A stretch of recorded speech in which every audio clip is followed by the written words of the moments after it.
पीपली one की जय हो, महाराज चंद्रवर्धन की जय हो।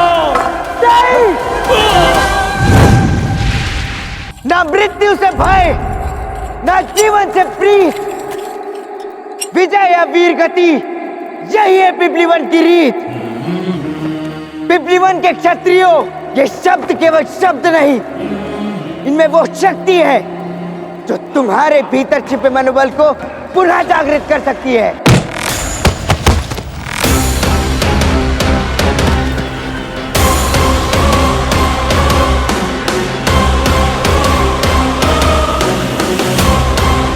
इस खान में सड़ रहे कीड़ों के लिए यदि सबसे हानिकारक कुछ है तो वो है आशा।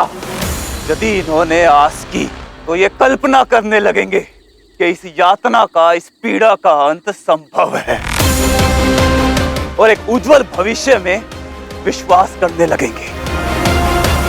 एक ऐसा भविष्य जो वास्तविकता में है ही नहीं।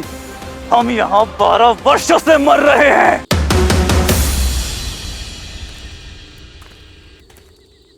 अग्निमुख पीपली वन का सबसे चपल तलवारबाज था। उसकी तलवार की धार अग्नि के समान घातक और बिजली से भी तेज थी। जितना तीव्र उसका क्रोध था, उतना ही तीव्र और प्रभावशाली उसका प्रहार भी था।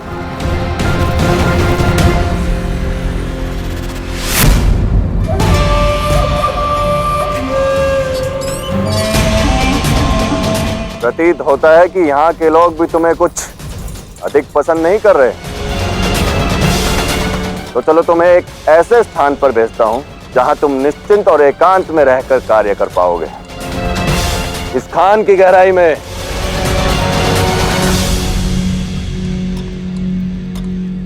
किंतु वहां तो बहुत अंधेरा होगा, मैं काम कैसे करूंगा? अग्निमुख, अग्नि का स्रोत जो इसे जीवित रह पाएगा, तभी स्वर्ण निकाल पाएगा।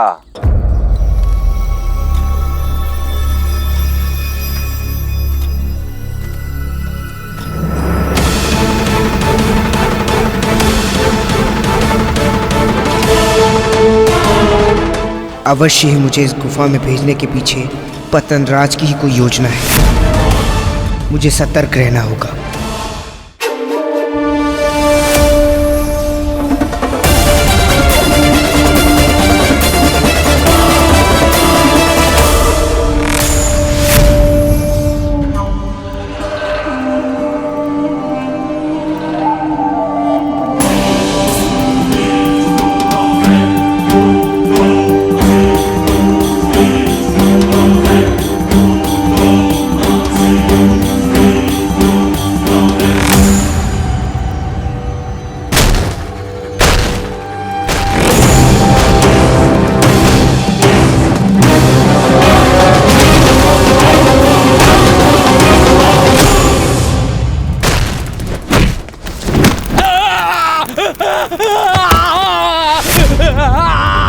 ढूंढो उसे, यहीं कहीं छुपा होगा।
हो गई कालदूत पाखी की भविष्यवाणी पूर्ण।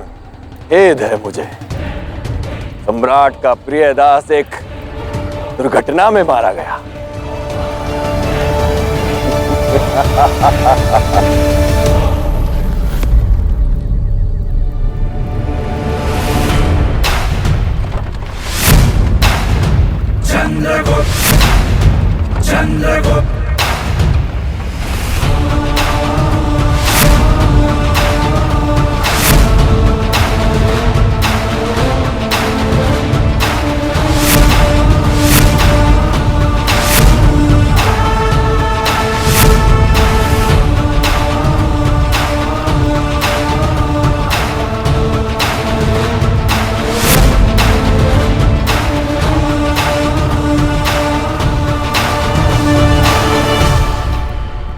अमात्य का कथन उचित था।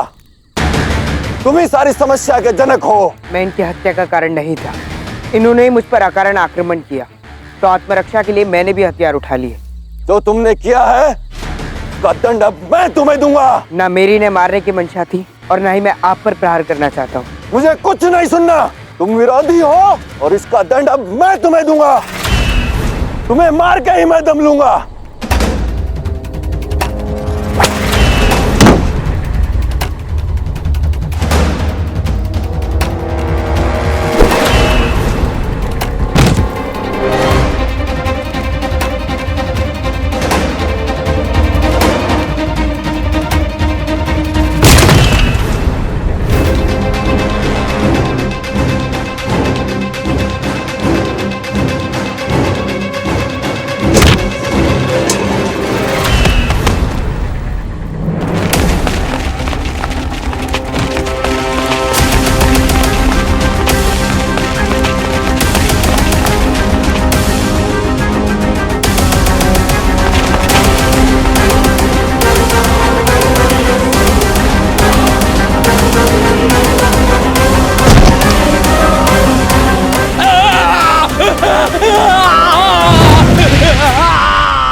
शीघ्र निकालो पतनराज को अग्नि से बाहर।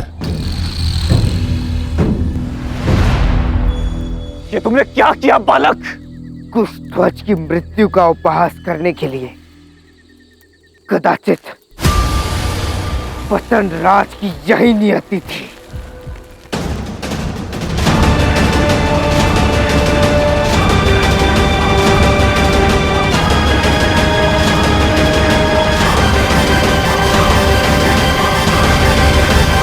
अनर्थ कर दिया तुमने। जानते भी हो इसका परिणाम क्या होगा? बाहर खड़े सैनिक किसी भी वक्त भीतर आ सकते हैं। तब क्या होगा सोचा है तुमने? तो उसका भी पतन होगा, ठीक उसी प्रकार जिस प्रकार इस पतनराज का पतन हुआ।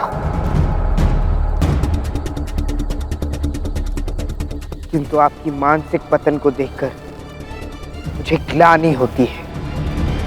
झांकिए अपने मन में और प्रयास कीजिए अपने प्रतिबिंब को देखने का। भीतर से उत्तर आएगा कि पराधीनता की बेड़ियों में जीवन यापन करने से उत्तम होगा कि हम स्वतंत्रता के साथ मृत्यु को प्राप्त कर ले। आज मैंने, एक बच्चे ने आप सबके समक्ष 4-4 सैनिकों को मृत्यु के घाट उतार दिया। तो क्या आप इतने सारे क्षत्रिय एक साथ मिलकर बाहर तैनात 50 सैनिकों से अपनी स्वतंत्रता पुनः प्राप्त नहीं कर सकते? तुम्हारी उम्र में हर किसी का रक्त उबाल मारता है बालक, परंतु पिछले 12 वर्षों की यातनाएं, अपमान, उपहास और पराधीनता का परिणाम क्या होता है ये हम भली भांति जानते हैं। और 4 लोगों को मानकर यदि तुम सोच रहे हो कि तुम धनानंद के इस नर्क से बाहर निकलने का मार्ग ढूंढ पाओगे तो ये तुम्हारा भ्रम है। ये मेरा भ्रम नहीं, विश्वास है। ये मेरा विश्वास है। ये आज की रात हमारी मुक्ति की रात हो, चाहे उसके लिए मुझे अकेले उन 50 सैनिकों का एक साथ सामना क्यों ना करना पड़े।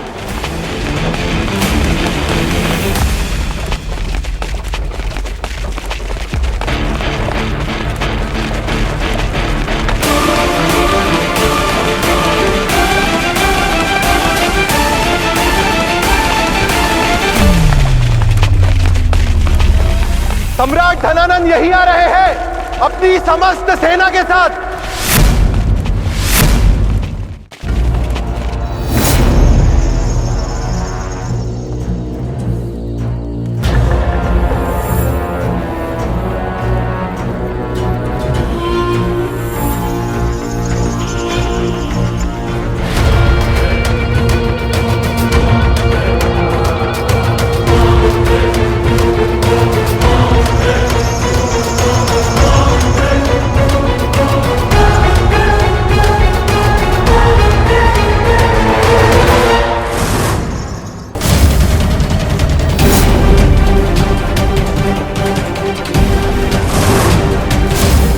धनराज,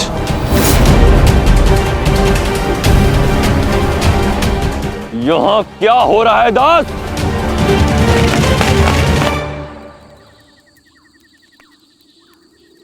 बाहुक!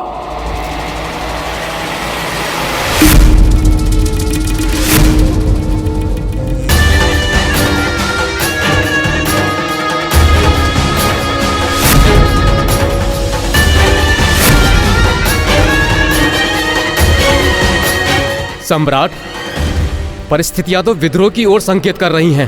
प्रतीत होता है कि इसी दास ने इन रक्षकों की हत्या की है। मुझे लगता है कि इसे आपके आने की कोई जानकारी नहीं थी और इसको लगा कि इन्हें मारकर ये बड़ी सरलता से यहां से चला जाएगा।